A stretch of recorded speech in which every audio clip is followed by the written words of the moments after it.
Hello, and welcome to Independent Talent, the most action-packed indie wrestling podcast on the entire fucking planet.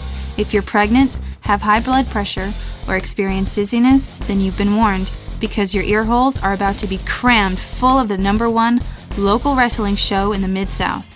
Now, here's your host, hailing from parts unknown, Lemonjuice McGee. That's right, folks. This is the very first episode of the Independent Talent podcast. I'm your host, Lemonjuice McGee, and with me tonight is the fighting man, Matt Pierce. Hey, guys. How you doing? And our resident wrestling historian / meat lover, Hoagie Masters. Always glad to be on the show. There we go. This is the first episode, Independent Talent. Awesome. For those of you who may not be aware, we have a sister podcast, Developmental Talent, where we cover the world of professional wrestling, from New Japan, WWE, Ring of Honor, Shimmer, everything that's good to go. This podcast is a little more near and dear to our hearts, as we are some Kentucky boys, and we are going to be covering Kentucky, Tennessee, Ohio, Indiana, basically the entire Mid-South region of the United States and the local indie wrestling scene. Wrestling that you see in civic centers, that you see in school gyms, that you see in barns, that you see under a train, that you see in an alley, that you might see in an old women's bathroom, you know, that like a bathroom for old women. A rest home could possibly have a show. Really anywhere that young up-and-coming talent or legends on their way towards the end of their careers, making their way, making people happy, wrestling, doing what they do best. Yeah. Yeah. That's it. Yeah. I mean, that's a good enough description, right? Yeah. That's pretty much it, yeah. Yeah. We have, like Developmental Talent, this show will consist of a number of segments. We break up the fun here because, honestly, you don't want to hear us talk nonstop about the same thing. It will make you fucking rich. Also, we say fuck a lot. If you didn't get that from the intro, this is a not safe for work podcast. If you're a child, you should cover your ears. If you're easily offended by things, I mean, we really have no limits. Yeah. No, we don't have a line. Yeah. I mean, I don't even want to get into it, really. It can get gross in here. So just be prepared. Basically, the big plan with this podcast is to highlight the wrestling we love, highlight the wrestlers that we're into, have a lot of fun, dick around, waste time, all the stuff that you know really gets us going. We've hit some indie shows recently to prepare for these first couple episodes. We've shot some photo galleries. We've made some connections.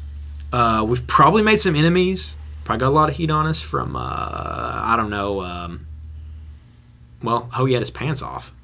Yeah. Hoagie still has his pants off. Yeah. Hoagie. God.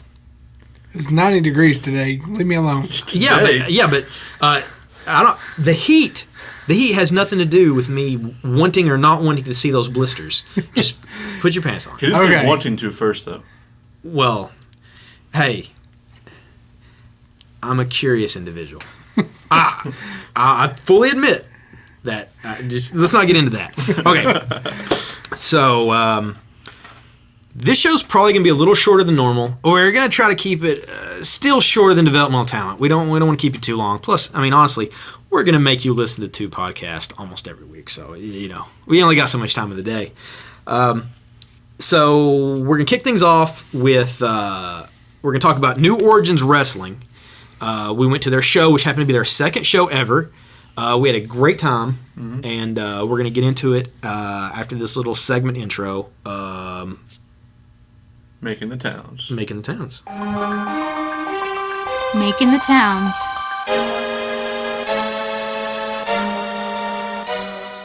This is the first installment of Making the Towns, the segment of the show where we cover, well, wrestling shows that we personally attended. None of this bullshit hearsay or watching videos. We were fucking there.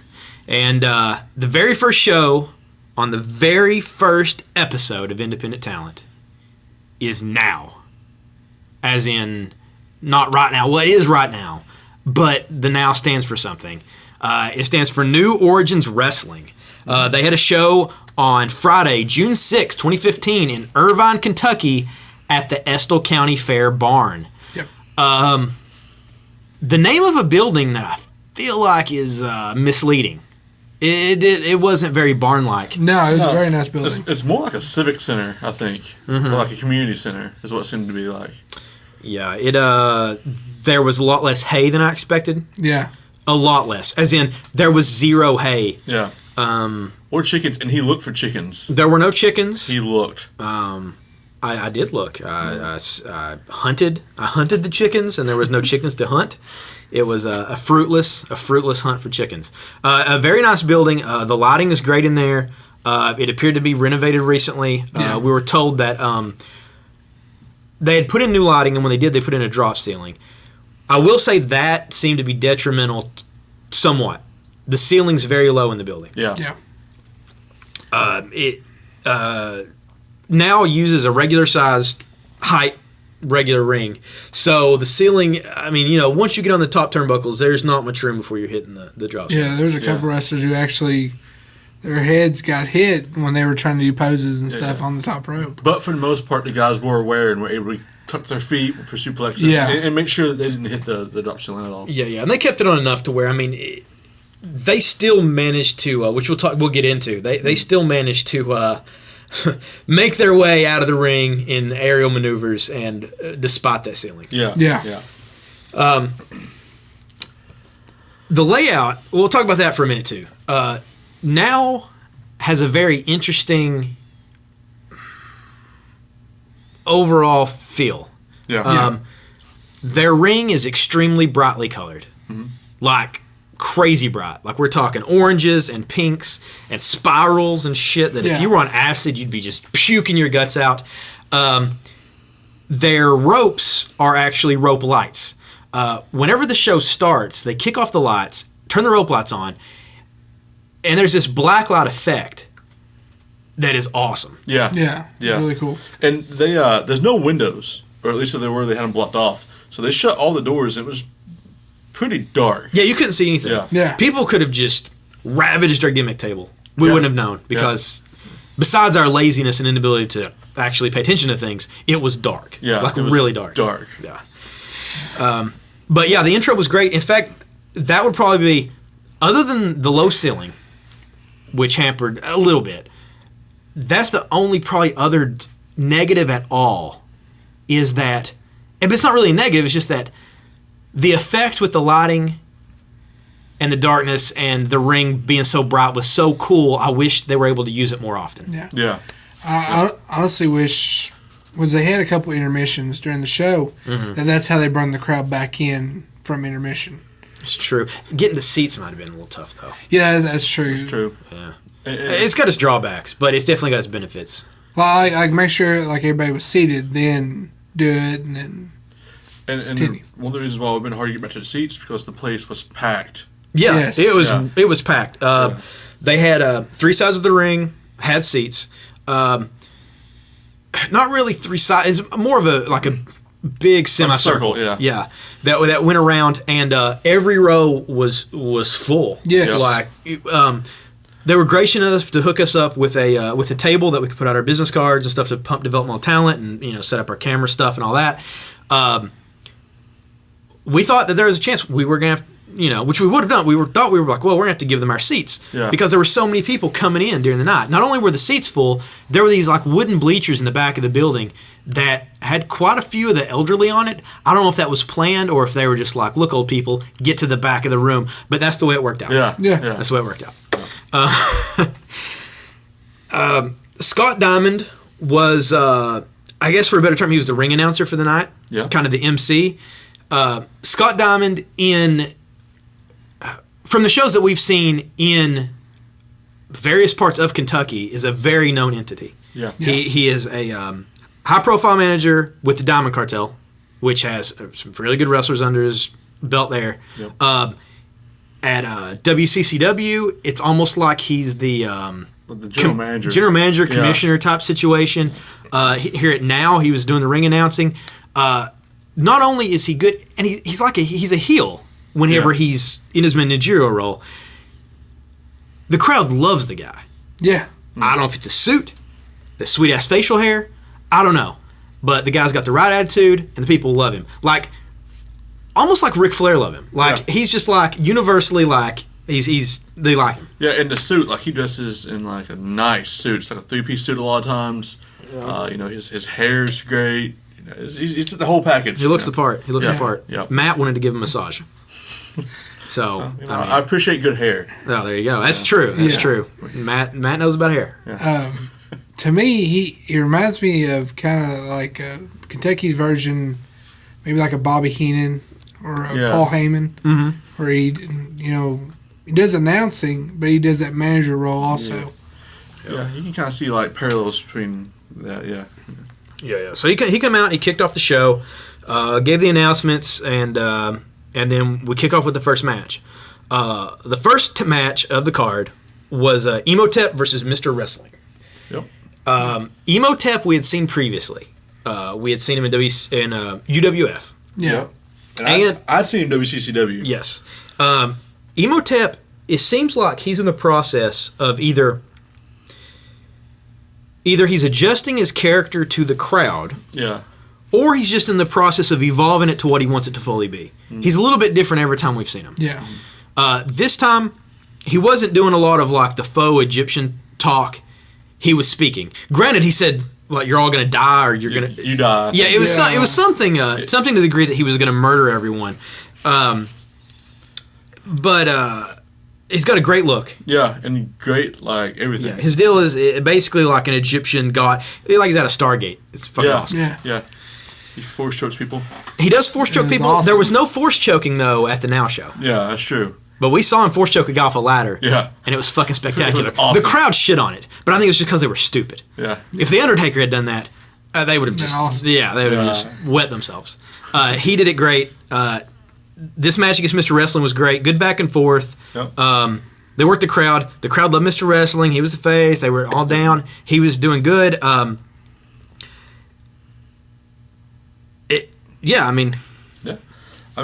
It's like it's really cool to see him.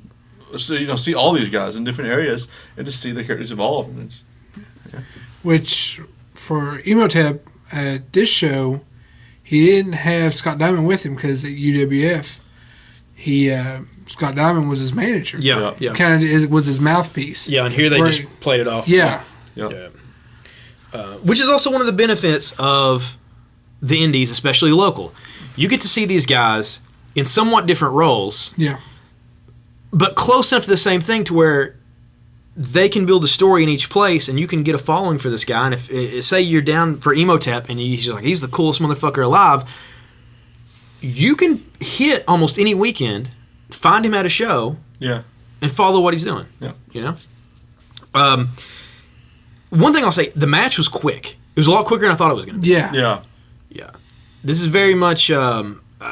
It's not one of those back and forth, 15 traded finisher situations. Yeah. It's pretty quick. But, sometimes that's all you need. And the crowd was behind Mr. Wrestling. They didn't like N.O.W because, he was the Egyptian god guy. He's something they all want to die. Yeah. Nobody likes it. Nobody likes it, man. When you tell somebody that they're going to die. For some reason, they just get all, I'm up and I'm not, it's just, you got to accept it. You're going to die. It's going to happen. Maybe that's all he was trying to tell people. N.O.W was just telling the truth to these people. Like, hey, and they just didn't understand. One day you'll die. And then maybe you can come back in 100 years like me and be a wrestling Egyptian god. There you go. Yeah. There you go. There you go. It just, I don't know, man. But N.O.W.'s got a great look. I think he's got a lot going for him. At the end, he was laid out. He did do the deal where he put his hand to his chest and he kind of brings himself back to life. Fucking Indiana Jones'd himself, pulling his heart. And he did that to Mr. Wrestling with the Kali Ma thing. Yeah. It's great. I fully expect him to pull someone's brain or heart out through their body at some point. Awesome. And then eat it? Yeah. Light on fire? Yeah, however, the Kentucky Gaming Commission will be super fucking pissed about that. Yeah, they will. So, he might want to wait till a retirement match. All right, next up, we got One of my personal favorites, Fozo Fury. Yeah. Versus Cousin Jed. Yep. Who was, I think, the crowd's favorite of the night, or pretty close to it. Yeah. He was one of the most over guys of the night. Yeah. Fozo Fury, for those who aren't aware, is a clown. And while that sounds horrific, trust me, it is. Not only is he a clown, but his body is reminiscent of Mick Foley in his prime. Yes. Yeah. And he has a stun gun. Yeah. So And he'll stun himself. he'll stun himself. Yeah. And the referee. And the referee. else. And the referee. And the referee out in his asshole. He'll just stun his asshole. Yeah, he will. Which, as we've all been aware of, hurts. Yeah. So, Fucking tasers. yeah. And he'll make balloon animals, and then just give the kids no pop. Yeah. And he's one of those characters that he can go either way, depending on where he's at. Yeah. We saw him in UWF. He was quite a bit creepier. Yeah. This time, he was a little more back and forth. A little nicer. And his gimmick works great for that. Like, the clown thing is great. The clown mask, it's actually a mask. It's a luchador mask. Yeah. It's not painted face paint. So, I feel like that helps it for me, is that it's not a painted face. Yeah. Because that would be far creepier. Yeah, it would. I think. It would be a lot creepier. And he has sort of like the clown jumpsuit, only it's like ragged in areas. Yeah, he's got like a black bodysuit underneath to cover up. So, pretty much covered head to toe. Yeah. Cousin Jed is exactly what it sounds like. Yeah. He, plain looking dude. He could be the guy who mowed your grass. Yeah. He could be your cousin who goes and buys you a six pack. Yeah. White t-shirt, overalls, wrestling boots. Done and done. Yeah. You know? Yeah. But, I mean, the crowd loved it. I mean, they ate it up. Yeah. I mean, it works. I mean, look at Hillbilly Jim. Yeah. It's kind of what it reminded me of, that type of thing. You know, he comes out and he was instant. The crowd loved him from the get-go. He could do no wrong. Yep. You know, he made fun of the clown. They joked around with the ref. Like, it was good stuff. I mean, Fozo Fury beat the shit out of him. Don't get me wrong. He kicked his ass. Yeah. But he just beat the shit out of him. But it worked. Yeah, it worked. My favorite part of the match was Fozo Fury. He had Cousin Jed sitting up in the ring. He was on his back, just wailing on him with a closed fist. Yeah. And then he would stop, and then he would hug him and stroke him. Yeah. And then he'd beat him some more. It's fantastic. I also liked the crowd started chanting, "Tase yourself." Yeah. And at first he didn't. But then later on they started again, so he just, and he fell over. Sure. Yeah. And the crowd was real behind Cousin Jed because like Fozo, they would chant Bozo at him. Yeah, trying to get under his skin and everything. And that seems to be something that they do toward him. Yeah, he pulls the hair on the mask and beats himself and shit when he hears it. Because, I mean, Bozo, granted, he's like the king of Chicago at one time, but he's a pretty scary looking clown himself. Yeah. That giant hair, man, God. All right. And then after that, we had an intermission, so we had some time to to get our bearings, talk about what we saw, and the cool part is during the intermission, some of the wrestlers came out, took pictures with people, all that, They had concessions there. Yeah. They had some really nice gimmick tables set up. Yep. Lots of people selling. We had some luchador masks, action figures, shirts, all kinds of different stuff. We'll actually get into some shirts later in the gimmick table segment. Great stuff. We had a lot of people coming up asking about the podcast. Everybody we met was super nice and polite. Yep. There's like a 0 asshole ratio besides the fact that I was there, because I feel like my asshole ratio like raises it at various degrees. Yeah, it does. I don't think anybody on this show knows like how you're like asshole to normal person ratio is like nobody listening to this realizes just how much of a cocksucker I am, really. Yeah. He just beats us between he just beats us. Yeah, it's bad, really. Yeah, I'm a control freak. Okay, after the intermission, we get treated to from Fozo Fury and Cousin Jed, which was, while it had its violent moments, it was more of the I would say more fun, family friendly wrestling match. Even in some ways, Emotep Mr. Wrestling, they're more like because there's more of a character. Yeah, more character type stuff. And the thing is, this third match had a character. It's just that character is scary as shit. It was Zodiac versus Devin Blake. Yeah. Zodiac came out with Scotty Ray. Yeah. And who kept him kind of, I guess, even killed enough that he didn't just run out through the crowd. Yeah, and murder people. Yeah. Yeah. Zodiac, who comes out covered in a substance that could be paint, but could also be blood. Yeah, it looks like blood almost. Yeah. And Zodiac also this massive, imposing individual. He's huge, leather mask, black and red. Yeah. A wild-looking guy. He's one of those... He's a guy, as soon as you come out, you know his deal. Yeah. Yeah.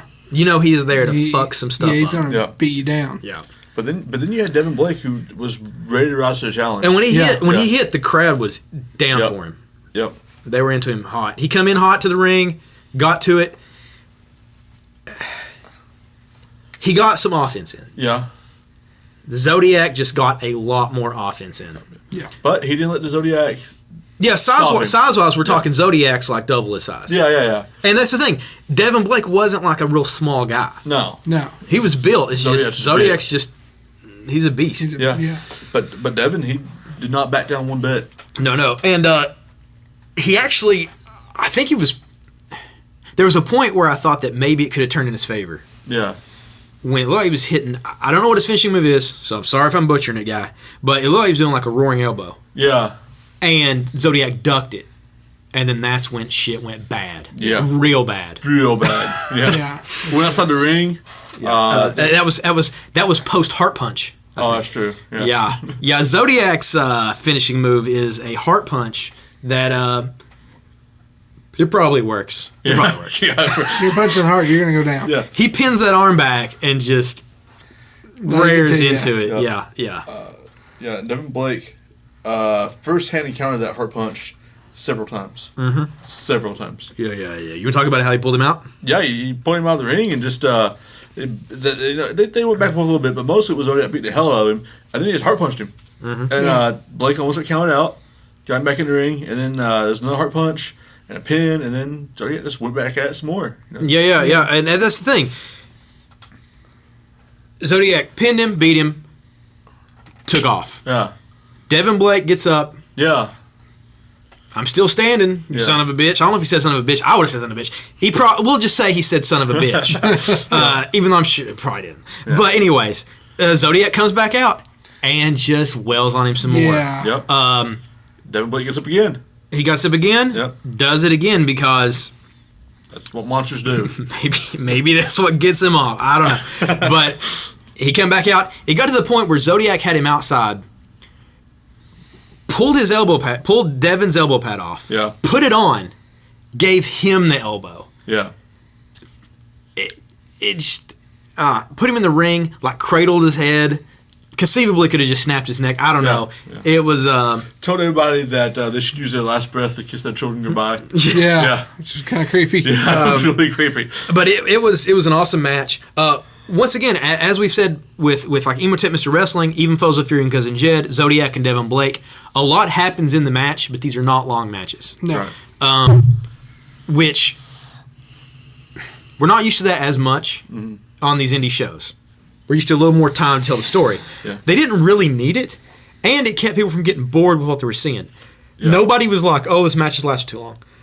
Because by the time you were totally into it, boom, they hit it. 1, 2, 3. Yep. Even the beatdowns, and then Devin Blake getting back up, if done wrong, that could have been like, man, okay. Yeah. But in this case, it was like, fuck. Yeah. Plus, it was super high intensity. It wasn't like a slow build. It was just getting to it. That's the thing, too. Zodiac's a big guy, but he moved a lot, especially keeping up with Devin Blake, who was fast. Yeah. So there was a lot going on.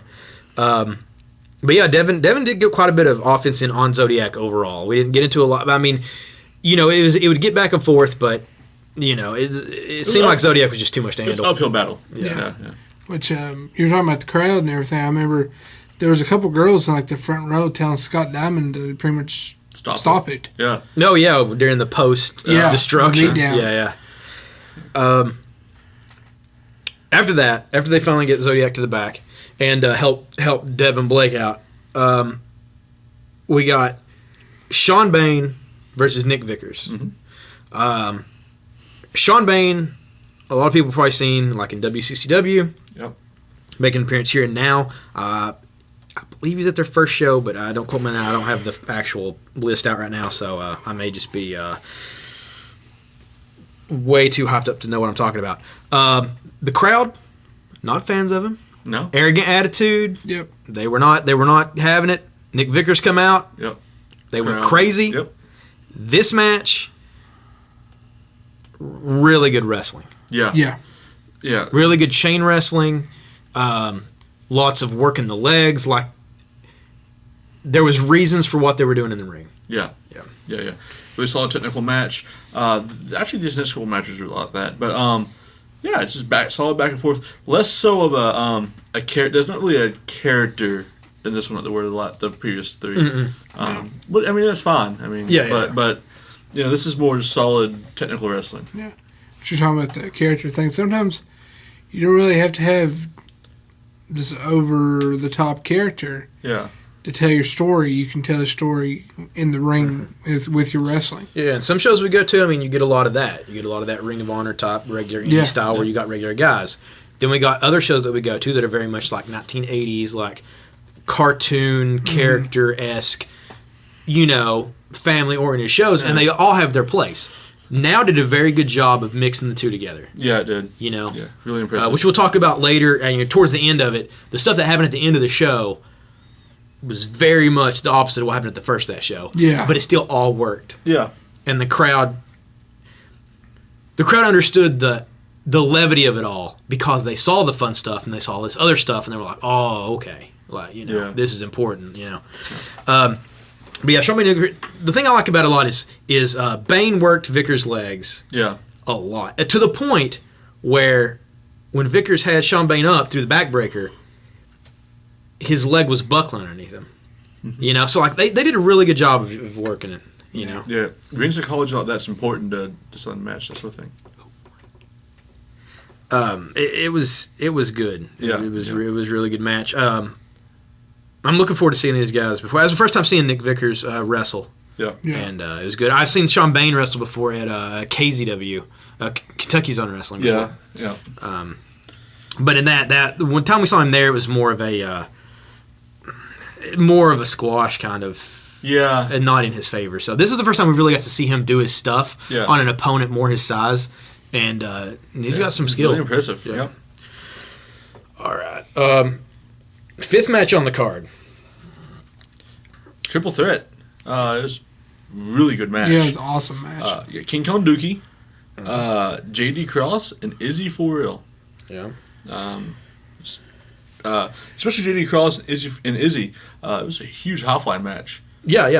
You know, Dookie's he's a big guy. Yeah. Height-wise and everything. But, like, these two guys were so much smaller than him that even though he wasn't the biggest of guys, like, he's still, over these guys, he towered, you know. Yeah, and he kind of had the monster look kind of going. He had the fur boots and he had, like, the vest. Yeah, the Brody boots. Yeah. Pretty cool. Brody boots, pretty cool. Yeah.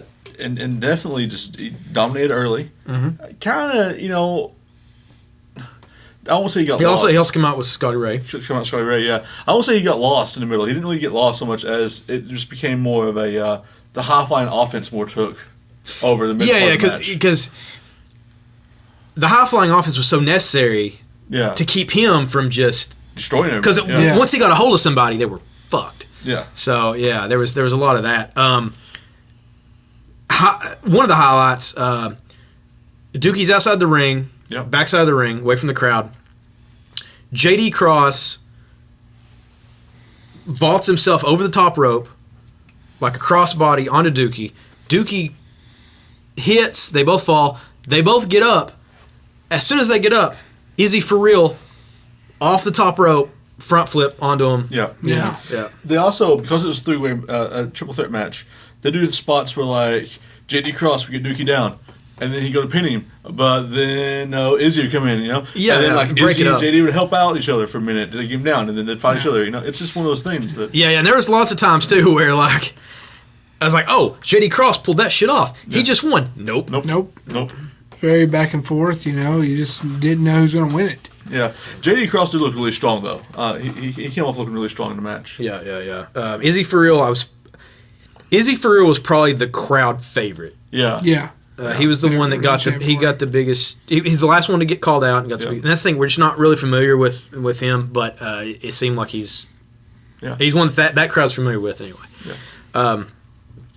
And Dookie, I don't think he could have looked bad in the thing. I mean, he looked like the monster he should have been. Yeah. But he managed to, it was a great match. It was just fun to watch. It was. And it was a triple threat that didn't get boring, that wasn't bogged down. They did plenty of times where one guy was out of the ring, so the two guys could go one-on-one and trade out, so everybody had time to highlight themselves. It was good stuff. Yeah, it really was. It really, really was. And it wasn't just like a monster squash. It was... No. Yeah, I mean, Dookie picked up the win, but, this wasn't like Zodiac Devin Blake. This was like an actual triple threat. Yeah. Now, for the main event of the night, at Now's second show, we had the Voodoo Child Stevie P and Brock Landers, Loverboy Brock Landers, the Heartbreakers, versus Now's J.R. Rock and John Strange. Yeah. Well, we eventually had it. J.R. Rock had a strap. Yeah, it took a while to get things going. There were some questions about a leather strap. I mean, the legality of a leather strap. 20-foot long leather strap. That's true. It's like a strap that... I don't know what you'd use that strap for. Beating ass. Yeah. That's what you use it for. I mean, it was wide and thick and... Like Hoagie. Exactly. Hoagie's blisters. But yeah, I mean, the crowd just got so into J.R. Rock and John Strange. Like, they were cheering them like crazy. Yeah, and that's the thing. Okay.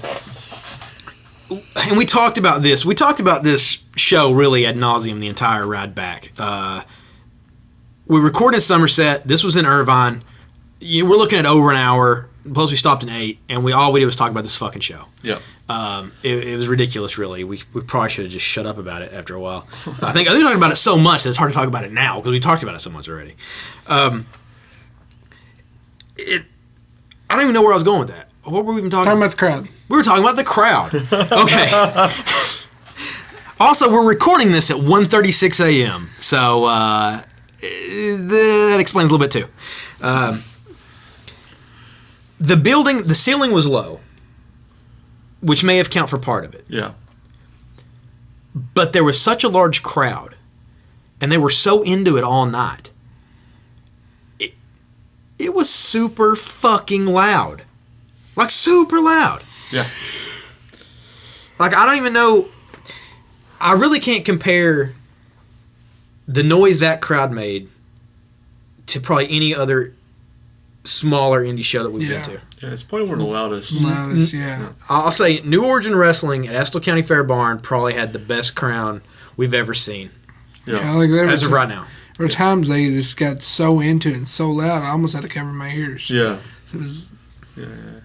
Well, we've been like to Ring of Honor. It's that loud. Yeah, it's been as loud as like a Ring of Honor show. Yeah. So, J.R. Rock, he has this leather strap that you can conceivably just like wrap somebody in. I don't know what I use it for. I really don't know how you hit somebody with it, to be honest. But the Heartbreakers were fucking afraid of that. So they grab until they get rid of that. They finally get in the ring. They do all this stuff. Take off each other's shirts. This whole thing. They lay down in the ring and then like cuddle each other for a minute. Oh yeah, that was it's For those who haven't seen the Heartbreakers, it's an experience. So we get to the match. I would say fast-paced is probably a very good way to describe this match. Yeah. Yeah. I mean, definitely. From the get-go, it was boom, boom, boom, boom, boom, you know? Yep. Off the ropes moves, not a lot of rest holds, not a lot of bullshit. Yeah. They were really just laying each other out. And when there were things like that, it was to set up something else. It was all for a reason. Or it was funny. Yeah. Yeah. Sometimes it was just funny. Yeah. But doing no small part to the Heartbreakers. It's God, I don't know. But like the Heartbreakers, they were funny. Yeah. But it didn't overpower anything. They were still really good in the ring. Yeah, no, it's not like their gimmick controls the whole thing. Yeah. If they went out there and did none of that stuff, they'd still be fun to watch because they wrestle so well together. Yeah. And as far as tag teams go, I mean, they've got the moves down, Yeah. you know. So. Yeah. Which we saw, I think it was the Heartbreakers it was J.R. Rock. And they had him tied up and they kept doing this one move over and over to him. Oh, where they're beating him down. Yeah. And they would tag in and out. Mm-hmm. Yeah. And one would do it to him and the other one would do it to him. Well, J.R. Rock got the upper hand and kind of tricked him. Yeah. Where he made it, one of the Heartbreakers think that it was his partner tagging in. Really, it was J.R. Rock, and they beat each other up. Yeah. They were looking at the crowd. They would put J.R. Rock's arm over their shoulder, and then they would grab it and just fucking crank on that thing. Yeah. And then they would tag in, and then the other one would do it. Yeah. They would just keep putting J.R. Rock's arm over their shoulder. Well, eventually, it became the tag team partner getting the arm over their shoulder, and it is fantastic. Yep. Which turns out is actually a signature situation, shall we say. Yeah. The Heartbreakers have this same tragedy befall them on a regular basis, along with falling on each other in a 69 position and other various, shall we say... fellatio situations? Yeah. Like possible NC-17 situations. Yeah. But yeah, the match was going good. Once again, it wasn't overly long. Really well done. But didn't have a finish. No. Nope. What? As Zodiac and Dookie come out and wrecked house on John Strange and J.R. Rock. The Heartbreakers were out of there. Yeah, they were done. Yeah. They were done. I think one of them tried to attack the Heartbreakers, but they were able to get out before. They're too crafty. Yeah. Too wily. Yeah. Yeah. Which set up, actually, a match for the tag team titles. Yeah. Yeah. Yeah. Which we'll announce that shortly when we're doing the thing. But yeah, they're setting up the Heartbreakers versus J.R. Rock and John Strange. Yeah. Versus Zodiac and Dookie for the now tag team titles, which currently no one has. Yeah. That's the thing. This promotion is so new that there are no titles yet, which makes me. I guess it's interesting that the first announced title match is for tag titles. Yeah. Rather than like a heavyweight championship. But, I mean, maybe if they build it on tag teams, instead of... That's cool. Well, I mean, that's the thing. Like that, the tag team's main evented. Yeah. You know? Yeah. That's pretty cool, actually. Mm-hmm. You know, I mean, sometimes you see, like, women's matches, main events. Sometimes you see... Mostly it's, like, the two big guys that are going after the belt. But it's kind of cool to see a tag team main event. Yeah. Yeah. Well, it's something that, we've seen, like, compare it to, like, a larger organization, like New Japan. Yeah. They'll have big tag team matches to finish stuff out because they know, let's just put a bunch of our big guys in this match because this is what people want to see. Well, this worked with that. Like, these are 4 guys that everybody wanted to see, and now they've combined it to where they're going to have 6 guys people want to see. Yeah. And that ring, man, they're going to tear the house down. Probably the 6 guys, definitely Zodiac and Dookie, looked the strongest on, like, the whole card. Oh, yeah, the whole card. Yeah. Zodiac looked like a goddamn monster. I think that's his deal. I think that's what he's going for. Yeah, I know, but like, he pulled it off really well. Yeah. It was great, man. I mean, it was our first experience at Now. Yeah. There's like almost 0 negatives. Yeah, it was an awesome show. The low ceiling and the awesome badass lighting that I wish we could have saw more of. Yeah. Has nothing to do with it being bad. I just wish there was more. Yeah. But honestly, as we talked about, I don't know where you'd put it. I don't know when you'd have it. So, I mean, and it making it work, safely, I guess. Yeah. So, Yeah, I mean, I guess you could work it into entrances somehow, but yeah, or maybe prior to main event, maybe. Yeah, but it wouldn't work every building you go to, depending on how the light situation and works. the windows and skylights, yeah. So I mean, but yeah, it was good. Also, something that was good on it, the entrance music sounded great. Yeah. Yep. The audio for this music was great. We had a little trouble with the audio for the announcing of the wrestlers, but we were sitting beside this big-ass fan. Yeah. And I think that threw it off, because when I was taking photos on the other side, near where the actual chairs were, I could hear things way clearer. So if you were actually sitting in if you bought a ticket for now and you went and sit in a chair, you're good. Yep. But yeah, man, it's fantastic. We're definitely going back. As soon as we can get a Friday where we can get to one of their shows, you know, we're gonna try to get to them, because it was fantastic. They were super cool for us. And if you'd like, we have a massive photo gallery. We're talking a couple hundred pictures on the Independent Talent Podcast Facebook page. Check it out. Give it some likes. Give it some shares. You can actually see images of all this bullshit we just talked about. And it probably looks a lot better than we made it sound. Yeah. I just... Problem. Yeah. We're not wordsmiths here. We're just dudes. I don't know. Dudes with a microphone. Yeah. I love wrestling. So there you go. That's the end of the very first Making the Towns. Nothing. Time to work. Nothing means nothing. The gimmick Nothing table. means nothing. What do you mean by that? Hell yes, we're checking out the Gimmick Table. This is the segment of the show where we're going to cover, shirts, whatever cool shit wrestlers may have on sale during shows that you can pick up. Maybe not necessarily stuff like, old LJN figures and shit that anybody can sell, but stuff that's more catered towards their actual persona. What do you have for us tonight, Matt? Well, I actually, at the Now show, I picked up the Heartbreaker shirt. Yeah. The Life is a Work shirt. Really, really nice shirt, first off. It's lightweight. It's really comfortable. Mm-hmm. There is big Life is a Work written in white across it, but it's not so heavy that it kills you in the hot days. I like it a lot because I like shirts a lot that don't exactly tell you what they are. Mm-hmm. So I've had people, like this idiot at work, like look at my shirt and be like, "Your grammar's broken." Like, what the fuck are you talking about? Grammar's broken. He's like, "It should say life is work." I said, "Well, no, it shouldn't, because it's saying life is a work, dumb motherfucker." Because it's a wrestling shirt, not an I love work shirt. Yeah. But you'll see the shirt like all over too. I mean, it's just $15. You know, for all sizes. They have them in different colors, blue and gray, and mine's black. All with the white letters, I guess. They all have the white letters, yeah. Yep. It's pretty good quality. I've washed it and it held up. Mm-hmm. You know, and I just like it. It's soft and it reminds me of a nightie. Yeah. Yeah. It's silky. Yeah.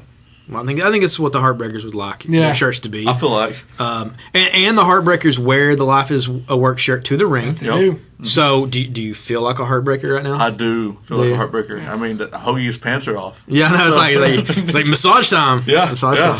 Which I as well picked up one of those shirts at the show and really enjoyed the material it's made out of. And I eat a lot of meat, so I'm a pretty big dude. I'm a pretty big guy, and that's the one thing I like. They have it in multiple sizes. They did. Because a lot of times I'll go... What size did you get, Hoagie? I got a 3X. How many people do you know carry a 3X shirt all the time? Yeah. Well, you know what? The Heartbreakers do at their gimmick table. Matter of fact, I got a 3X. There you go. Yeah. And that's something else. Like, the shirt really, especially going into summer now, I don't want to wear a big heavy shirt. And this it's really light. Like I like it a lot. So a Life is a Work sweater you'd probably not be interested in. No, right now. I mean, maybe later. Like the Argyle. Like a light hoodie, perhaps, or a raincoat, maybe. Maybe. Life is a Work condoms, maybe. I don't know. There you go. There you go, guys. There, you can have that one. There you go. We don't even charge you for that idea. There you go. Heartbreaker condoms. Heartbreaker condoms, yep. God, you don't want the word break and condom remotely around each other. It's the worst. Let's have little broken hearts on them, maybe. I don't know. But yeah, I mean, if you get a chance to pick up one of these, you like the Heartbreakers, pick up one of their shirts. Oh, yeah. If you don't like the Heartbreakers, it's still kind of a cool shirt because, like Matt said, it's not got a big picture of a wrestler's face on the front of it. Yeah. It's just a cool saying that wrestling fans will get, but really only fans who go to these indie shows will really understand what's going on. But still, it's great. So there you go. You can pick it up at probably any show that they're at, or you can, I'm sure, hit up Loverboy Brock Landers online, and I'm sure he'll bring one to your house, maybe some roses, maybe some bubble bath, and maybe give you like more than you bargained for. Yeah. And spoiler alert, the shirt isn't the only thing that Hoagie and Brock Landers have in common. They both also love meat. They do love stuffing their faces full of meat. They do. All right, and there you go for the very first edition of the Gimmick Table. Earlier we talked to Jumpin' Jeff Farmer. Let's check out the booking sheet. Let's go now to that interview. Yep, this is something we like to call time to check the booking sheet. This is where we go over a calendar of events from upcoming wrestling federations that we, well, whether we're going to them or not, we're giving it out there because we think that you should try to go to any of these that you possibly can. Let's see what we got here for tonight. We're going to start things off June 17th. At the Davis Arena, we got Ohio Valley Wrestling in Louisville, Kentucky. Bell time at 7 p.m. Also on the 17th at Woodford County Fair, Wildcat Championship Wrestling is going to be in Versailles, Kentucky, starting at 8:30 p.m. On June 19th at Perry County Park, Bluegrass Championship Wrestling will be in Hazard, Kentucky. Bell time at 6:30. On June the 20th, at 101 Hilltop Drive, Wildcat Championship Wrestling will be in Lawrenceburg, Kentucky at 8 p.m. Also on the 20th, at the Clinton County Fair, Southern Independent Wrestling Federation will be in Albany, Kentucky at 8 p.m. And you know what? There's a very good chance the Independent Talent will be there. Yes. Also on 620, where we sadly won't be, at Vaughn Reno Starks Community Center, Ohio Valley Wrestling will be in Elizabethtown, Kentucky, bell time at 7:30. Also on the 20th, big day for wrestling apparently. New Wave Pro Arena will have New Wave Pro Wrestling, the Queen of the Ring tournament in Terre Haute, Indiana, bell time at 6 p.m. On June 21st at Bowling Green Ballpark, Global Force Wrestling will be in Bowling Green, Kentucky at 7:30 p.m. Why is this on Independent Talent when it's Global Force Wrestling? Because they don't have a TV deal. So they're just like any of these other guys. It just so happens they're going to have some of the Bullet Club, and we're probably going to be there. Also on the 21st at Georgetown Flea Market, we have Primetime Wrestling in Georgetown, Kentucky, bell time at 6:30. On June the 24th at the Davis Arena, Ohio Valley Wrestling will be in Louisville, Kentucky, bell time at 7 p.m. On June the 27th at Kingsport Farmers Market, Southern States Wrestling will be in Kingsport, Tennessee, bell time at 8 p.m. On June the 29th at the Wayne County Fair, Southern Independent Wrestling Federation will be in Monticello, Kentucky, bell time at 7:30. I believe we'll have a contingent there as well. Yeah. We like to hit the fairs, people, because they got deep fried Oreos and we don't care about our hearts. That's right. They're black as coal anyway. On July the 1st at the Davis Arena, Ohio Valley Wrestling will be in Louisville, Kentucky at 7 p.m. Also on the 1st, the Coliseum Pub will host the NWA Southern All-Star Wrestling in Cookeville, Tennessee, bell time at 7 p.m. On the 3rd of July at the Eagles Club, World Wrestling Alliance will be in Central Kentucky at 6 p.m. On July the 3rd, Rockstar Pro Wrestling United We Stand will be in Dayton, Ohio. Bell time at 7:30. Now, here's another big day. July the 4th, Independence Day. Yep. What better day for wrestling than the day where you can have fireworks and barbecues and... Fireworks? More fireworks? Yeah. Maybe some bikinis. Maybe. And maybe some more fireworks. Maybe some bikinis wrapped around fireworks. Maybe. Elasticity. Might be better if we get some girls in bikinis. Well, let's not be unrealistic here. Okay. It's fireworks, and we're gonna buy some bikinis and some hot dogs. Okay. That's just how it works. Anyway, at 101 Hilltop Drive, Wildcat Championship Wrestling will be in Lawrenceburg, Kentucky at 8 p.m. Also on the 4th, at the Catfish Festival. That's right, the Catfish Festival, where There's probably going to be some catfish-related merchandise. Sounds good. At Charles Black City Park will be All-Star Wrestling in Morgantown, Kentucky at 7 p.m. Also on the 4th, at the Davis Arena, Ohio Valley Wrestling will be in Louisville, Kentucky at 7:30. Also on the 4th, in downtown Martin, Bluegrass Championship Wrestling will be in Martin, Kentucky at 7 p.m. However, earlier in the day at 1 p.m., at Summer Motions, Bluegrass Championship Wrestling will also be in Ashland, Kentucky. That's right. BCW has 2 shows on the 4th because they're not afraid to break down and put up a ring. That's right. On the 5th, following their show on the 4th, at 101 Hilltop Drive, United Wrestling Federation will be in Lawrenceburg, Kentucky, normally the site of WCCW. And bell time will be at 6:30. On the 5th, also, Georgetown Flea Market, Primetime Wrestling in Georgetown, bell time at 6:30. On the 7th, at the Hardin County Fair, Ultimate Championship Wrestling in Glendale, Kentucky, bell times at 8 o'clock. Fair shows are always fun. We probably won't make that one, but we definitely recommend that you do. On July the 8th, at the Davis Arena, Ohio Valley Wrestling, pretty much their deal every week. They kind of got a thing going. Bell times at 7 o'clock. On the 8th, the Hardin County Fair, Ultimate Championship Wrestling in Glendale, Kentucky, 8 p.m. Yep, 2 nights in a row. Also on the 8th, Sherman Nice, looks like Nice, spelt like peace but with an N, Athletic Center, Bluegrass Championship Wrestling will be in Hazard, Kentucky at 8 p.m. On the 10th of July, wrestling will be at the Bourbon County Fairgrounds in Paris, Kentucky. Yes, that's right, wrestling. It could be anything, people. There could be a dude fighting a bear. We don't know. It's just called wrestling. I think it adds an air of mystery. You should probably go. Bell times at 7:30.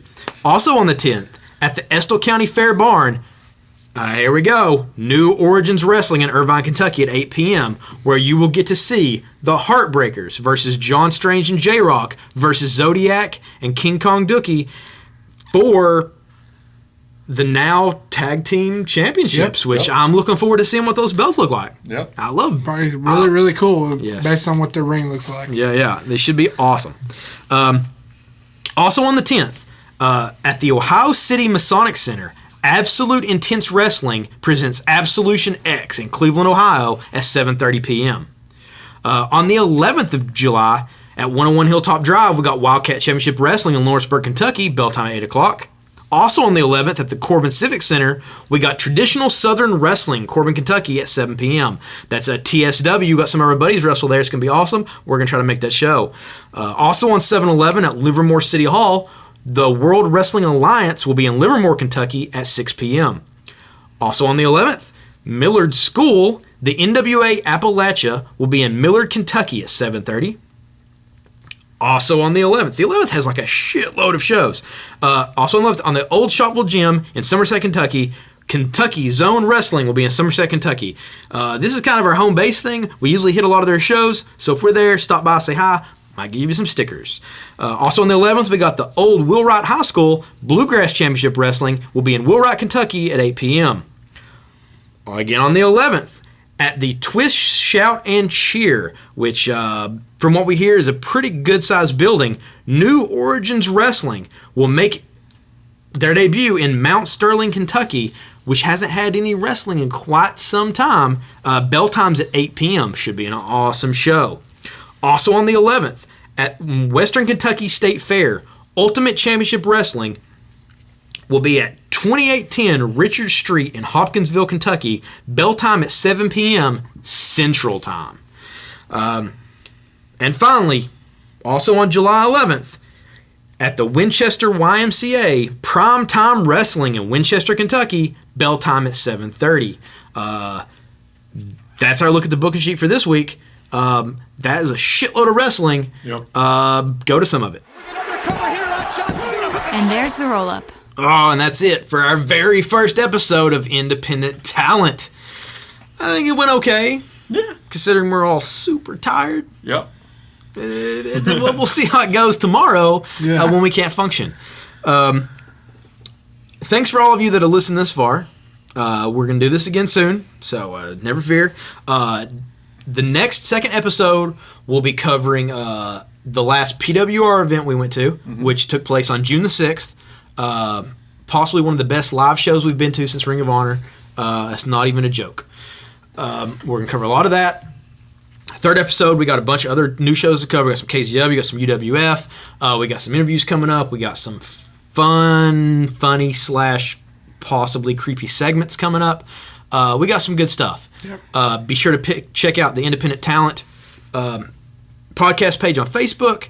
Check out our photos. If you would like us to cover your events, if you would like us to come to your events, if you'd like us to photograph your events, if you would like, to send us t-shirts, if you would like to, send us food. We like food. Heck yeah. And touch hoagie. If you would like us to cook you food, that's, Hoagie might cook you some food. Yeah. But most of it, we don't know how to cook. But regardless, if you want to contact us on there, or, you know what? Forget it. Thanks for listening to this show. We had a great time. I'm Lemonjuice McGee. For Matt Pierce and Hoagie Masters, this is it. Here's Cheyenne to tell you how to get a hold of us. She says it a lot better than we can. This might be the end of the episode, but the beat goes on for Independent Talent Online. Check out news, upcoming events, and massive photo galleries by liking the Independent Talent Podcast Facebook page. Also, feel free to hit us up with your opinions, suggestions, bitching, and moaning by sending emails to independenttalentpodcast@gmail.com. Oh, and for the love of wrestling, please support your local indie federations. Now get moving! We've got to get these chairs stacked and the trailer loaded.